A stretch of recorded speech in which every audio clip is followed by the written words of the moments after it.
and Rick is going to be your moderator. So with that in mind, just make sure you pass the mic back and forth so that everyone can hear. It's on to the, yeah, I can speak loud enough, but it won't get to the mic, I get it. so you've got, do you want to do the 2-minute? Yeah, actually, let's go ahead and get going. Thank you for joining us.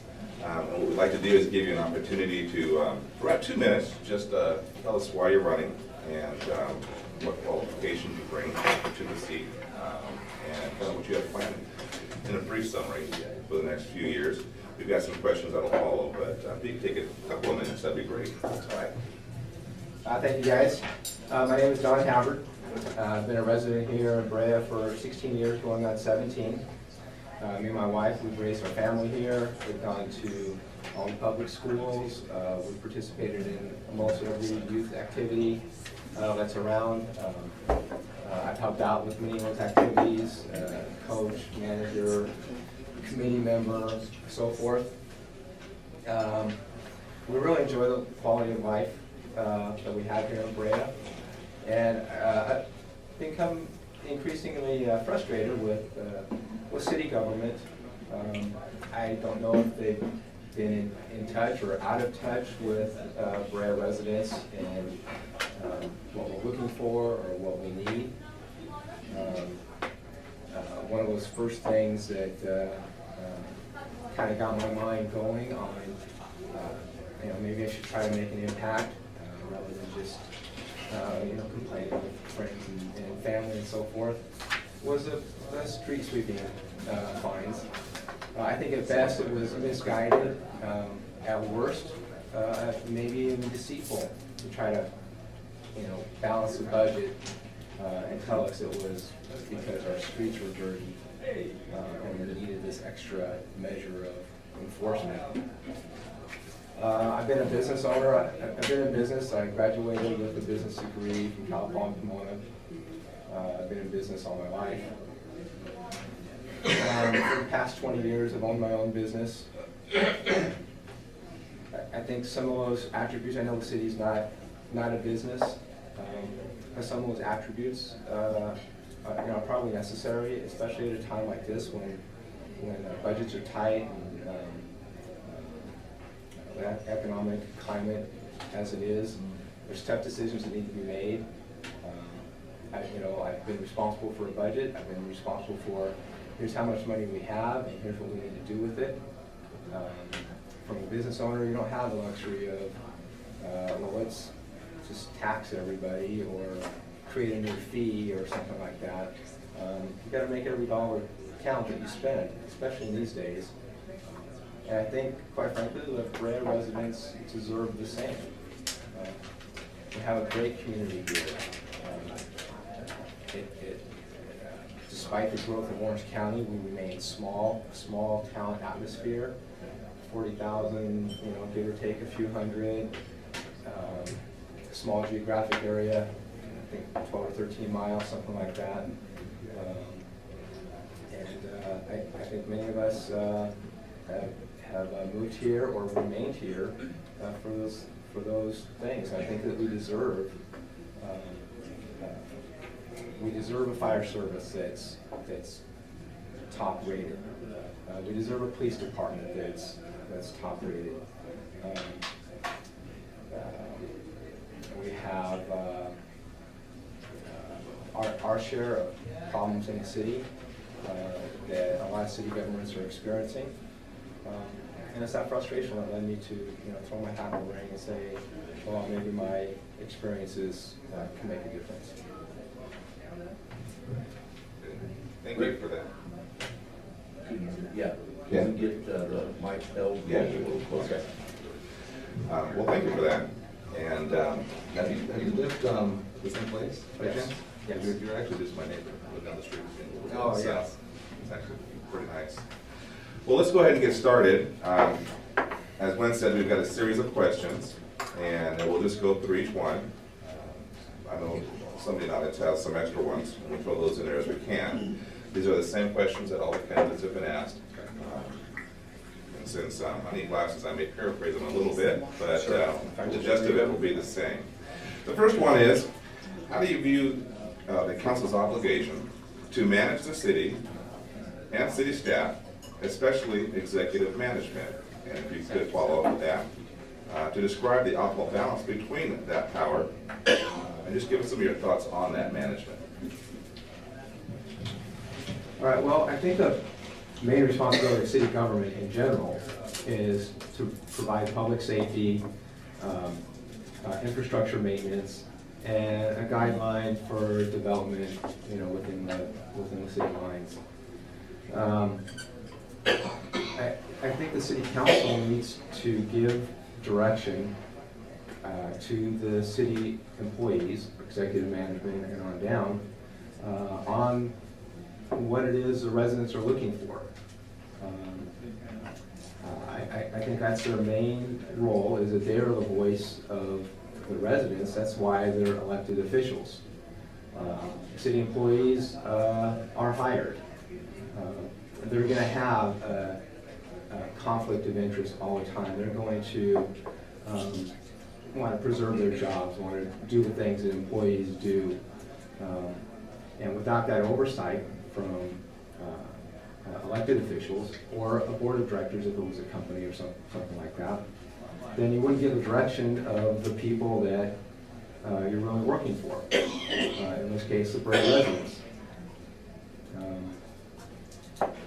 We deserve a city government that is in touch with what we need and what we desire and the things that we're looking for. And I'm suspicious of you know, are we getting that? When we have, when the city council will pass the street sweeping ordinance, so to speak, and use it as a guise to raise taxes. And I'm suspicious that, well, do they really have our best interests in mind? Because the reasons that they give for the necessity of that, quite frankly, I don't see. And from what I hear from a lot of people, they don't see either. And then to follow up with the reorganization of the fire department. When so much time is spent looking at options, the fire department itself and the firefighters union was exploring, and then to do a fairly quick about face and select another proposal without the same diligence of studying the previous proposals, and I'm suspicious. It doesn't mean that it's wrong, but I'm suspicious that there's not another agenda there. And I think we deserve, especially in light of, in that particular case, what appears to be a decrease in the level of service. So it makes me suspicious. And then, you know, after we're running, and I have these thoughts about what we should be doing and the responsiveness of the city, we get the school crossing guard. I don't know if many of you have kids and so forth. My kids are still school age, but I've been through all the intersections in the morning where those kids go to school, especially for those streets that run east and west. And from the school board perspective, city council knew for over a year that the school board was not going to pick up its portion of the tab anymore. And in fact, the school districts helping cover that charge for the crossing guards is unique in Brea. Not all, in fact, one of the few cities, if not one of the last city, that the school district was helping cover the crossing guard issue. It's a traffic issue, and in most other cities, the cities are picking up those tabs. From what I understand, the council knew for a year that the school district was not going to be able to do that. And to let it go even a week into the school year, I don't know if it is responsive to what we need here in the city of Brea. So I think we got to set the direction. The council needs to set the direction and make sure that the city employees are responsive to the residents of Brea. We're the only voice. We're the only person in between city employees doing what they want and city employees doing what it is that the residents of Brea are looking for. I'm going to go on, and if That was a great answer. So as we go on, if you could try to, because we have a lot of questions here. Okay. Just try to limit it to about a minute at this point, otherwise we won't get through everything. Ding me in, Not a problem. The last question had to do with oversight of city's management, executive management. The next follow-up question has to do with the current council's ability to manage that staff. And do you view the present council as a strong and proactive council, or one that's weak and maybe does need a change? And actually, I'm sorry, before you could go on that, because you did mention, and I do want to give thanks. He's not running, so I'm going to go ahead and mention him. Councilman Marty Siminoff really spearheaded that crossing guard issue, and it is greatly appreciated. Thank you. So if you could, again, just kind of give your view. Is it a strong council? Is it a weak council? Well, not having been directly involved, looking in from the outside, the appearance is that it's a rubber stamp for what city staff would like to see. For many of the instances that I stated, and when much smoke there's fire. If these things are going on, crossing guard, fire department redevelopment, the reorganization,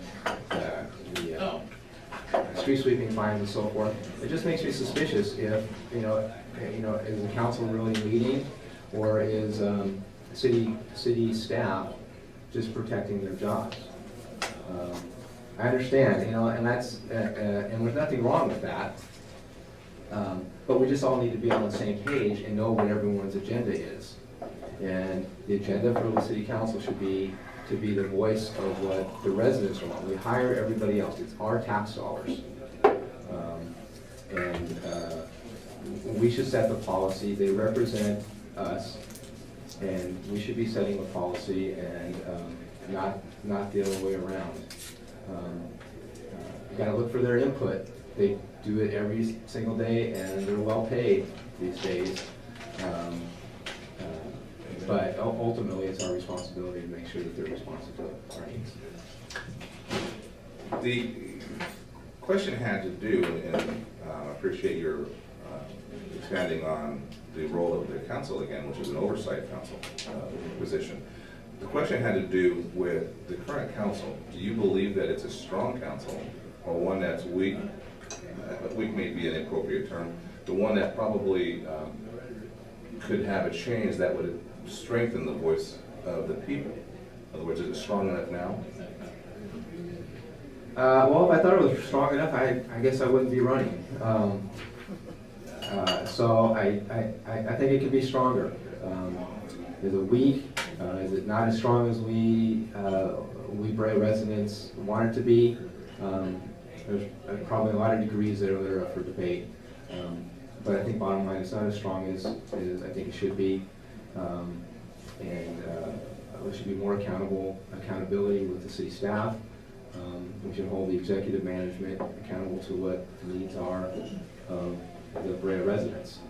And I think it needs to be stronger, especially in these economic times. We don't want to go down the path of being weak and getting more fines, more taxes, and the same level of service. I think we deserve better.